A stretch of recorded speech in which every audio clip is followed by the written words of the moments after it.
하나님의 말씀과 기도로 거룩하여 짐이라. 아멘. 예, 우리에게 남겨진 숙제라는 제목으로 은혜를 나누려고 합니다. 우리는 모두 하나님 앞에서 모두 구원을 받은 존재입니다. 우리 모습이 지금 어떠하든지 조금은 부족하든지 우리의 존재 자체를 구원받았다라고 부정할 수는 없습니다. 왜냐하면 구원의 핵심 메시지가 뭐냐면, 구원이 우리의 어떠함으로부터 비롯한 것이 아니라 하나님의 전적인 은혜에 달려 있고, 하나님께서 우리를 구원하시고자 하면 할 수 있다는 겁니다. 사람의 능력으로 한다면 예수님이 그런 말씀을 하셨죠. 여자가 낳은 이 중에 세례 요한보다 큰 이가 없었느니라. 그러나 천국에서 지극히 작은 자 하나라도 그보다 크니라. 우리가 세례 요한, 우리 중에 세례 요한보다 위대한 사람이 있습니까? 저를 포함해 어느 누구도 없을 겁니다. 그는 순교를 하는 사람이었어요. 그런데 세례 요한보다 못한 우리가 왜 사도 요한보다 나으냐? 아예 존재가 다르기 때문입니다. 거듭난 자람, 그리고 새술은 새 포도주에 그 새 부대에, 우린 새 부대에 있기 때문에, 하나님으로부터 난 자들이기 때문에 인간의 최고인 니고데모나 세례 요한보다 한 단계 위인 거예요. 근데 우리가 세례 요한보다 실제적으로 나아서요? 그렇지 않습니다. 하나님께서 의롭다 여김을 불러주셨기 때문입니다. 사랑은 여기 있으니 우리가 하나님을 사랑한 것이 아니라 하나님이 먼저 우리를 사랑한 것이고, 우리가 이룬 의가 아니라 하나님으로부터 입은 의를 가진 자입니다. 이것을 교리적으로 칭의라고 부릅니다. 칭의는요, 인간의 영역이 아닙니다. 하나님의 영역입니다. 우리가 열심을 다해서 눈물을 다해서 해도 이룰 수가 없어요. 우리 중에 최선 다해서 일평생 몸을 갈아 넣는다고 재벌될 수 있는 사람 있나요? 10,000명 중에 1명은 있을런지 모르지만 아무리 최선을 다해도 재벌이 될 수 없죠. 그처럼 우리가 노력으로 이룰 수 있는 영역이 아니라는 게 이 의로움의 영역이라는 것이죠. 하나님이 우리를 의롭다 이미 하신 것입니다. 이게 은혜라는 것입니다. 그런데 그 다음이 있습니다. 우리에게는요, 의로움을 증명하면서 살아가야 하는 의무가 있다는 것입니다. 의무라는 단어를 쓰지 않겠습니다. 기회가 있다는 것입니다. 의무라 하면 이것이 없으면 우리는 아니다 라는 건데, 하나님 앞에서는 좋은 크리스찬, 나쁜 크리스찬이 없어요. 크리스찬이냐 아니냐만 있을 뿐입니다. 우리가 연약해도 크리스찬일 수 있고요, 아니면 크리스찬이 아니냐의 영역일 뿐이지 나쁜 크리스찬이라는 단어는 엄연히 없습니다. 그러니까 하나님이 우리를 인정해 준 그 상태에서, 의롭다는 상태에서 우리가 그 의로움을 증명해서 살아가는 것이 우리가 이 세상을 살아가는 목적이라는 것입니다. 이전에요, 제가 알고 계시던 형님이 계셨는데 성격이 아주 자유로운 분이었어요. 삶에서 가장 우선시되는 가치가 뭐예요? 자유예요. 이제 자유라고 하니까 되게 숭고한 것 같지만 자기 맘대로 하고 싶은 게 최고인 분인 거예요. 그래서 그 형님이 어떤 일을 하더라도 자기의 자유를 침범한다고 느끼는 순간 그만두고 다른 일을 알아보고, 그렇게 젊은 시절을 보냈어요. 자유로운 것이 그분의 성향이었습니다. 돈을 좀 못 벌더라도 맘 편하게 살고 싶은 것이 그분의 성향이었어요. 그래서 조금 20대 때 교제하다가 나중에 이제 그분과 한번 얘기를 할 기회가 있어서 대화를 해봤는데, 이제 결혼을 해서 버스 운전수가 되신 거예요. 그래서 어떻게 요즘에 일하시냐니까 새벽 4시에 출근을 하고 추가 수당 받기 위해 7시까지 근무하는, 하루 15시간 운전하면서 산다, 이렇게 일했습니다. 그래서 내가 알고 있는 형님 맞나 해서 놀랐습니다. 그 형님이 그런 직장에 들어간 것도 놀랐고, 그 긴 시간을 묵묵히 감당하는 것도 놀랐어요. 그래서 제가 물었어요. 형님 어떻게 이걸 감당하냐 이렇게 물으니까 그 형님이 이런 대답 하더라고요. 내가 의지가 강해서 이러는 거 아니야. 이제 내가 가장이잖아. 아내와 자식들이 있잖아. 남편이 이제 아버지니까 이것을 감당하는 거야 라고 이야기하더라고요. 그 말은 뭔 말이죠? 내가 아버지가 아니었으면 이것을 할 필요도 없을 뿐더러 감당하지 못했을 거야. 필요도 못 느꼈을 거야 라는 이야기도 되는 것이죠. 우리가 의로워진다는 것도 그와 같습니다. 거룩함은요, 성화는요, 가장 쉽게 표현할 수 있는 문장이 무엇일까 제가 고민을 해봤는데 딱 한 격안이 떠오르더라고요. 그것이 무엇이냐? 자리가 사람을 만든다라는 거예요. 아버지라는 자리가 사람을 성실하게 만들듯이 의롭다는 칭의가 우리가 불변하기에 그것이 우리를 의롭게 만드는 것입니다. 우리가 자전거 타면서 넘어질 수 있어요. 근데 보조바퀴를 달면은 이렇게 왔동왔동 하면서 언젠간 자전거를 타게 되죠. 하나님은 용서는 끝이 없어서 우리가 넘어질 수 있어도 다시 세워주시고 뚝딱 하다가 우리의 의로움을 조금씩 잃어가는 것이 이 성화라는 것입니다. 근데 우리가 성화를 생각할 때 조심해야 될 부분이 하나가 있습니다. 성화를 우리의 신앙의 목적지로 생각하는 겁니다. 그렇게 되면 어떤 현상이 일어나느냐? 거룩하지 못한 모든 것들을 비판하게 돼요. 자기도 부정하게 돼요. 우리의 신앙의 표대는, 목적지는 성화 자체가 아니라 예수님 그 자체입니다. 그리고 구원이라는 것이 주님이 주시는 은혜 아래 이미 완성되었습니다. 우리의 부족함이 있을지라도 하나님이 구원코자 하시면 우리는 이미 구원된 자인 것입니다. 그런데 그러면 우리는 그것에 끝나고 마는 것입니까? 우리 육신이 약하니까 그냥 범죄에 내 자신을 던져버리고 죄악에 내던지는 것이 옳겠습니까? 그건 아니라는 것을 우리가 느껴지죠. 그 우리 성령님께서 우리 양심 속에 말씀하시는 겁니다. 칭의는요 무엇이냐? 우리에게 주어진 자리인 것입니다. 그럼 거룩은 무엇이냐?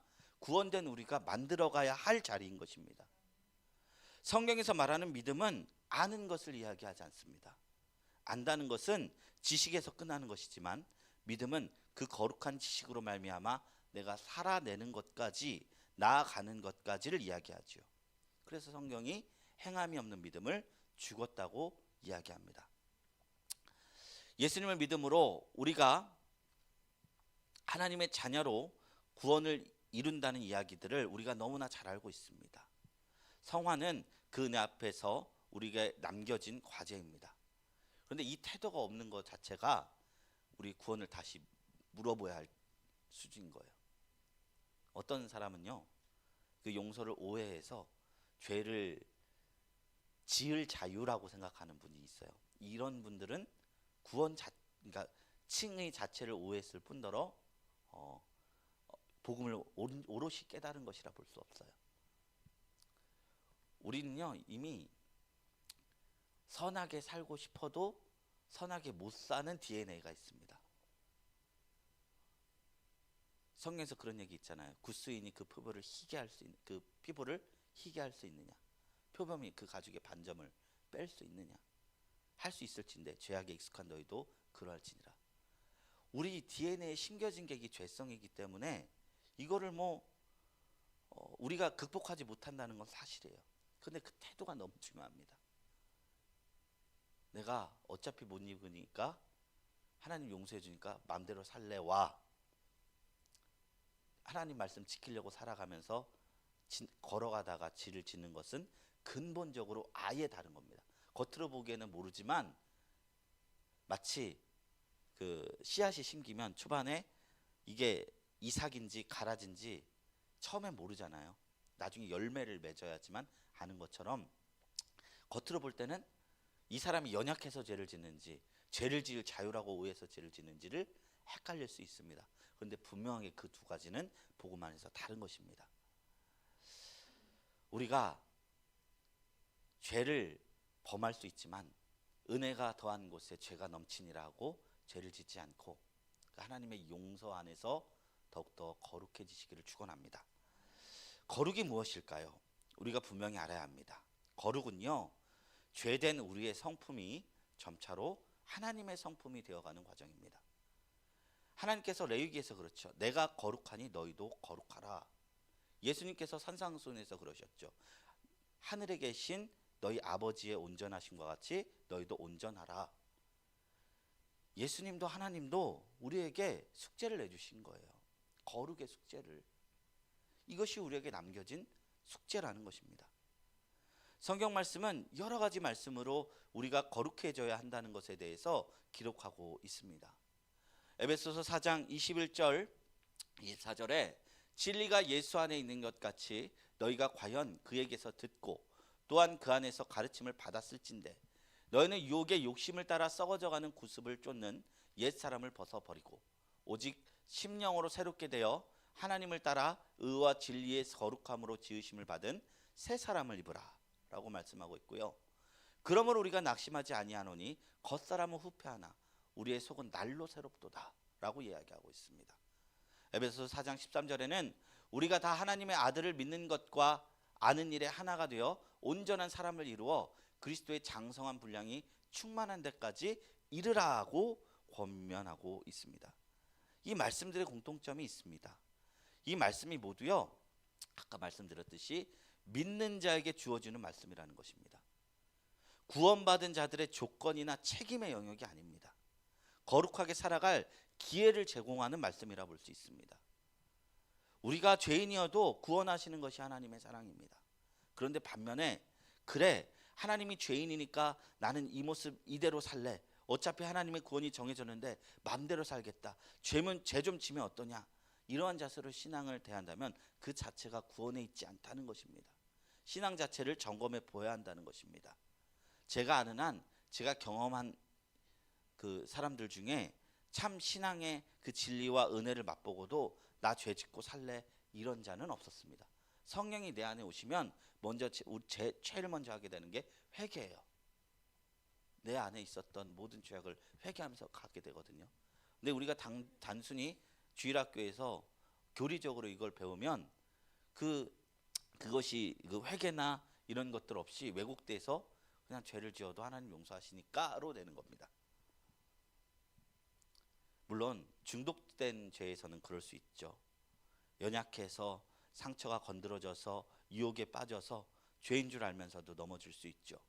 그러나 성령으로 거듭난 자들은 고범죄를 짓지 않습니다. 고범죄는 고의로 내가 의지를 가지고 악하게 살리라 이러지 않는다는 겁니다. 구원이라는 것이 다시 말씀드리지만 자격 없는 자에게 부어지는 것이므로 우리는 완전히 거룩해져야만 구원을 받는 것이 아닙니다. 성원은 구원의 조건이 아닙니다. 카테고리가 다릅니다. 성도여야만이 누릴 수 있는 특권에 가까운 것입니다. 남들이 볼 때는 이게 특권 안 같죠. 짐 같죠. 그래서 그런 말들 하잖아요. 아, 죽기 전에 예수 믿으면 얼마나 편할까. 이런 말들 하시는 분들 알잖아요. 그런데 성도들은 이게 특권이에요. 하나님의 성품 닮아간다는 게 특권이라고 고백할 수 있고 믿어지는 자들은 축복된 자인 줄로 믿습니다. 이 특권은요, 아무리 실패하더라도 다시 기회를 받을 수 있는 용서이기 때문입니다. 그 용납함을 주시고 하나님은 우리에게 거룩해지라는 숙제를 주신 겁니다. 정말 어려운 숙제지만 하나님이 넘치는 용서로 우리에게 할 기회의 장을 내주셨습니다. 누가 하나님처럼 될 수 있겠습니까? 그래서 제가 예전에도 몇 번 말씀드렸지만 이 거룩이라는 것은요, 지점이 아니에요. 하나님처럼 되는 지점이 거룩이 아니에요. 방향입니다. 방향. 예수님이 되는 것이 아니라 예수님을 따라가는 것이 거룩입니다. 거룩은 어떤 모습이 아니라 방향성입니다. 제가 이루어진 교회라고 말하지 않고 이루어가는 교회라고 하는 그 교회 이름을 기도하면서 정한 이유도 방향성을 놓지 말아야 된다는 그 목회 철학을 담은 것입니다. 거룩은 되는 것이 아니라 따르는 것입니다. 우리가 하나님의 자녀가 되었으니 마귀처럼 살 수 없는 거죠.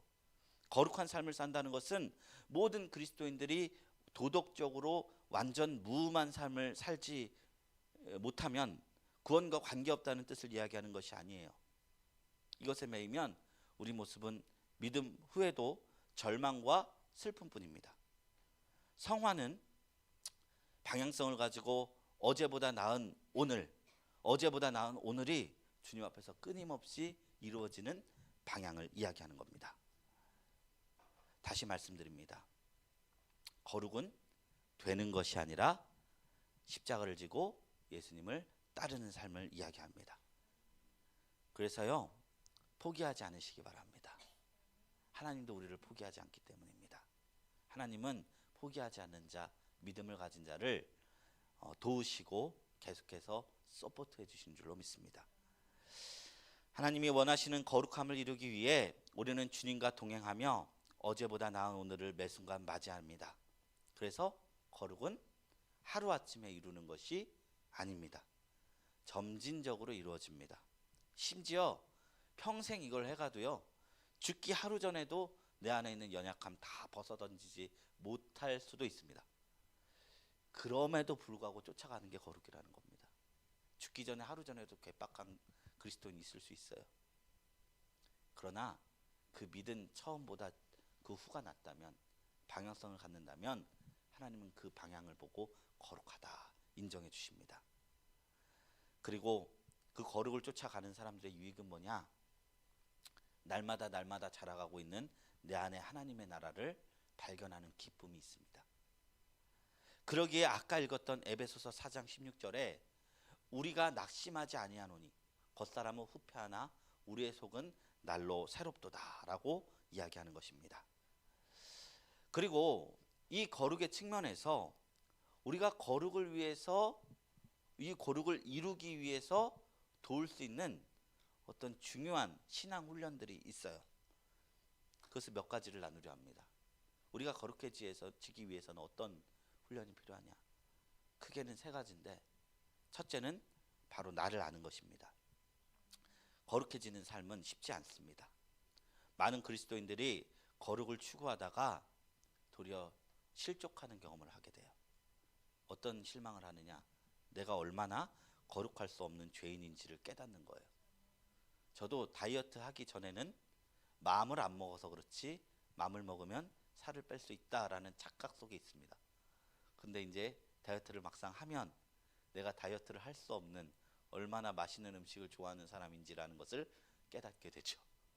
그러나 이걸 뚫고 다이어트를 하는 사람이 있기 때문에 완벽한 비유는 아니지만, 거룩이라는 것은요, 내가 죄인이라는 사실은 언제 가장 잘 드러나는지 아십니까? 내가 거룩하게 살아가려는 욕심으로 살아갈 때입니다. 그때 알게 돼요. 내가 죄인인지.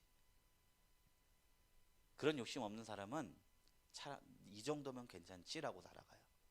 근데 내가 한번 예수님처럼 살아보겠다라고 한번 결심해보면 깨달아집니다. 아, 나는 거룩을 이룰 수 있는 존재가 아니로구나. 그리고 그에 비례해서 이런 나를 의인이라 불러주시고 의롭다 여겨주시는 그리스도의 은혜가 얼마나 위대한 선언이냐, 큰 것이냐 깨닫게 되는 것을 봅니다. 사도 바울은 이에 대해서 로마서 7장 21절 25절 말씀에 이렇게 말하고 있어요. 선을 원하는 자신에게 죄만 가득한 것을 보고 통탄합니다. 오라, 나는 공고한 자로다. 여기서 끝나면 세상의 죄인들이 죄에 대해서 낭망하는 것과 다름이 없죠. 그러나 그는 거기에서 멈추지 않고 더불어 그리스도에게 감사의 기도를 올려누르고 있어요. 우리 주 예수 그리스도로 말미암아 하나님께 감사하리로다. 그런즉 내 자신이 마음으로는 하나님의 법을, 육신으로는 죄의 법을 섬기노라. 거룩의 첫걸음은요, 거룩해질 수 없는 나의 연약함을 인식하는 데서부터 시작합니다. 나의 연약함을 볼 때마다 우리는 점차 겸손하라고 하지 않아도 겸손해질 수밖에 없습니다. 성경은 끊임없이 우리에게 겸손하라고 말하고 있는데, 이 겸손은 어떤 성격이냐? 내 가진 것이 많지만 자랑하지 말라, 이런 성격의 겸손이 아닙니다. 그건 또 다른 의미로 교만이 될 수 있어요. 진짜 겸손은요, 우리 자신이 하나님의 은혜 없이는 아무것도 아니라는 것을 마음속 깊이 인정하고 동의하는 것입니다. 그래서 진심으로 공감하는 것입니다. 그게 겸손입니다. 겸손한 마음은요, 우리의 눈을 내 자신에게로부터 하나님으로부터 옮길 수 있는 계기를 가져다 줍니다. 나를 바라보지 않고 하늘을 바라보게 합니다. 천지를 지으신 하나님께서 나의 이 연약함을 위해 독생자 예수를 보내시고, 그런데 이 보내신 게 가치 있는 자를 위해서가 아니라 나 같은 죄인을 위해서 보내시고, 성령을 보내셔서 나를 도우신다는 사실이 좀 더 피부에 와닿는다면 내 자신의 본 모습을 볼 수 있는 눈이 필요한 것입니다. 그것이 시작점입니다. 그리고 둘째로는요, 실질적인 훈련의 과정 두 가지가 필요합니다. 첫째로 오늘 본문의 말씀처럼 하나님의 말씀과 기도로 거룩해짐이라. 말씀과 기도로 우리를 채워야지 우리가 거룩에 이를 수 있다는 거예요. 세계는 이제 4년마다 올림픽이나 월드컵을 열죠. 이곳에 참여한 선수들은 4년마다 되니까 한 3번만 지나도 20대 초반에서 30대가 돼버리잖아요. 그래서 기회가 2~3번밖에 없어요. 국가대표가 될 수 있는 건 일평생에. 그래서 이곳에 참여한 선수들은 자신들의 나라가 세계 최고가 되기 위해서 수십 년 동안을 피나는 노력을 합니다. 금메달, 세계 신기록에 등단한 놀라운 운동 선수들의 모습은 그냥 이루어진 것이 아닌 훈련을 통한 것이었어요. 신앙에도 훈련이 필요합니다. 우리의 죄된 본성을 극복하기 위해서 하려는 거기 때문에 쉬운 것은 아닙니다. 어떤 분들은 이 훈련이라는 말이 굉장히 부담스럽게 들릴 수도 있을 것입니다. 그렇지만 막상 선수들은 그런 생각하지 않아요. 왜냐하면 그 훈련도 자격이 필요하기 때문이에요. 우리 태릉 훈련장에 아무나 갈 수 있나요? 절대 아무나 갈 수 없습니다. 인정받고 너 국가대표로 인정받은 사람들만 가는 거예요. 훈련도요, 자격이 필요합니다. 거룩의 훈련도요. 의롭다 하나님께서 여겨줬잖아요. 근데 그들과 우리의 차이는 뭔지 알아요? 그들은 한 3번 올림픽 도전하다 실패하면 평생 기회 없지만 우리는 하나님께서 의롭다 여김을 받아주는 그 요람 아래, 보호 아래 계속해서 싸울 수 있는 은혜가 있다는 것입니다. 우리가 거룩함을 이루는 훈련을 하는 것 자체가 하나님 앞에 우리가 구원받은 자로서 선수로서 인정받기 때문에 겪는 훈련이라고 생각해 주셨으면 좋겠습니다. 그러면 이게 훈련이 고통이라고 생각되기보다는 나에게 승리를 가져다주는 열쇠라고 바라보게 됩니다. 결국에는요, 믿음도 신앙생활에도요, 가치관이 승리와 실패를 가릅니다. 어떤 시야로 내가 이것을 바라보냐, 감사로 바라보느냐, 원망으로 바라보느냐가 성공과 실패를 가르기도 하고요. 이 훈련도 짐으로 바라보느냐 아니면 열쇠냐를 바라보는 것에 따라서 우리의 성공과 실패를 가르는 기준이 되기도 합니다.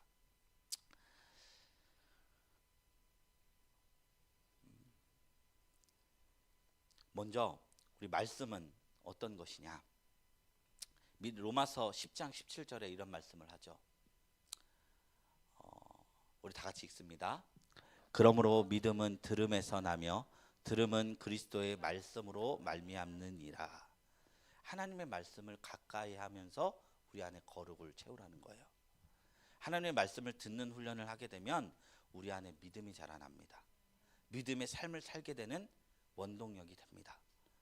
믿음으로 세상을 이길 수 있게 됩니다. 그리고 세상 가치와 하나님의 가치를 분별할 수 있는 또렷한 기준이 생기게 됩니다. 우리 머릿속에 생각이요, 내 생각도 있고 하나님의 생각도 있고 마귀 생각도 있어요.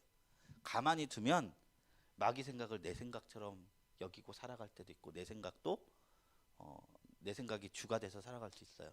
그런데 하나님 말씀 읽다 보면 이 떠오르는 생각 중에서 어떤 게 하나님께 속한 것인지, 어떤 게 세상에 속한 것인지, 어떤 게 마귀에 속한 것인지 분별하는 기준점이 생깁니다. 그래서 우리가 하나님의 생각을 붙들어가면서 살게 되면서 우리의 거룩함이 더 세워진다는 거예요. 큐티를 하고 말씀을 읽고 설교는 보조입니다. 하나님의 말씀이 아니에요. 이건 동기부여 강의라고 생각하세요.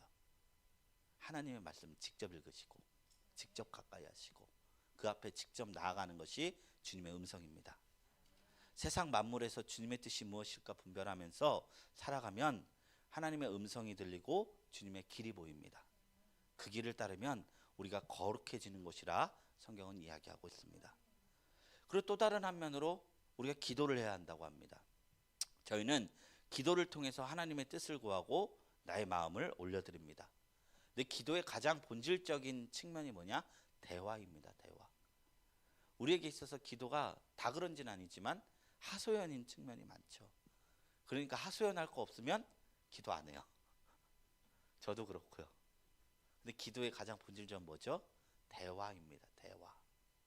하나님 주의 종에게 말씀하시옵시오. 제가 듣겠습니다. 사무엘이 하나님 앞에 요구하는 기도를 했겠습니까? 간구를 했겠습니까? 그러지 않았습니다. 주의 종이 듣겠습니다 하고 그냥 주님 앞에 머물고 있었어요. 그게 기도라는 거예요. 좋은 친구와 오랜 관계를 맺으면 친구의 성품을 담듯이 하나님과 끊임없이 대화하려는 그 기도를 통해서 우리는 그리스도의 형상이 무엇인지 닮을 수 있는 정서를 배우게 되고 그 귀한 시간이 될 수 있습니다. 어떤 목사님이 주님의 뜻을 들을 수 있는 기도의 비결을 나누었는데 제가 많은 공감이 되고 은혜가 되더라고요. 무엇이냐? 주님 앞에 말을 하는 시간과 듣는 시간을 구별하라고 하시더라고요.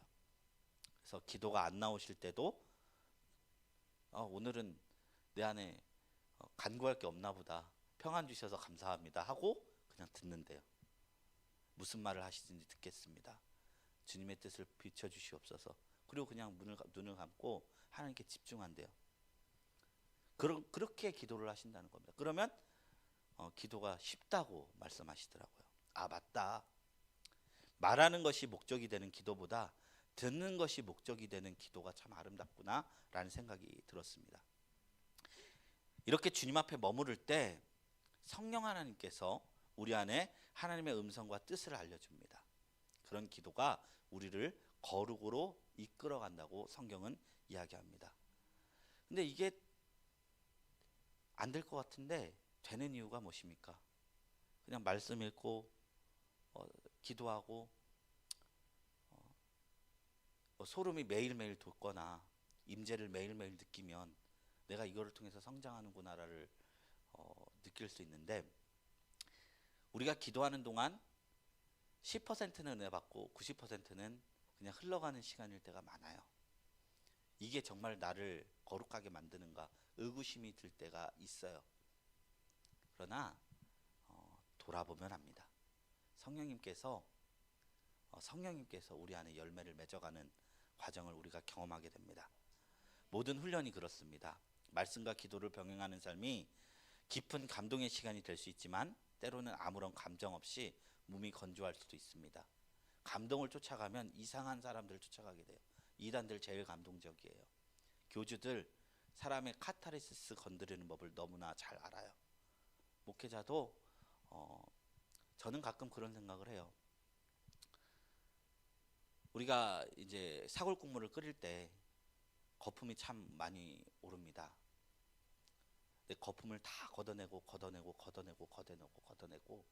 국자로 딱 뜨면 맑은 국물일 때 그게 진국이잖아요. 가끔 제가 설교를 준비할 때 이 거품에 너무 시간을 많이 쓰는구나. 설득하려는 수사적 방법, 톤, 매너 그런 것을 신경을 쓸 때가 많은데 정말로 성도님의 마음을 뚫는 단 한마디 담백한 말로 하나님을 느끼게 하는 그 국물 같은 말씀을 하게 하시옵소서. 저는 그래서 나이가 들수록 하나님께 기도하는 게 있어요. 사람들을 그 마음을 이렇게 움직이게 하는 설교가 아니라 그냥 차분하고 담백한 매일 듣는 밥 같은 그런 설교를 할 수 있게 해주시옵소서. 이런 기도를 제가 할 때가 있어요. 수사 때문에 메시지가 가릴 때도 있거든요. 그렇지만 이 무미건조한 이 훈련의 시간을 통해서 우리의 신앙이 자라난 줄로 믿습니다. 제가 운동을 안 해서 이 말 하기 너무 죄송한데 운동하는 시간 제가 과거에 체육관을 끊고 한 3달 정도 운동했던 때 있었어요. 근데 운동을 하는데 2시간을 뛰고 뛰지 않죠. 걸었죠. 뛰는 체력이 안 되니까. 그리고 몸무게를 재면 운동하기 전과 후에 몸무게가 똑같아요. 동기를 잃어요. 그쵸? 제가 뭔 말인지 아시겠죠? 재미도 없고 동기를 잃지만 그 재미없는 과정이 우리를 살 빠지게 만들고 건강하게 만들듯이 하나님이 신앙의 훈련 측면도 재미없는 걸 통해서 성장하는 것을 하시기를 축원합니다. 하나님의 나라는 땅에 뿌리는 씨앗과 같아서 밤낮 자고 깨고 하는 중에 새싹이 나고 꽃이 피고 열매가 맺어집니다.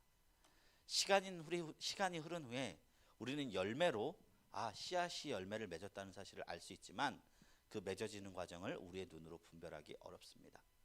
우리 옆에 제가 해바라기 씨 심었으니까 한 번씩 올 때마다 보십시오.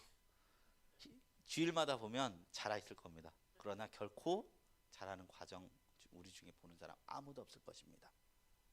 마찬가지로 날마다 말씀과 기도를 가까이 하면 당시에는 몰라도 많은 시간이 흐른 후 성령님이 역사하셔서 우리가 더욱 예수님을 닮아가 있는 열매를 확인할 수 있을 것입니다. 우리가 모두 주님의 형상을 이루게 되는 그런 성도님들이 되시기를 주님의 이름으로 축원합니다.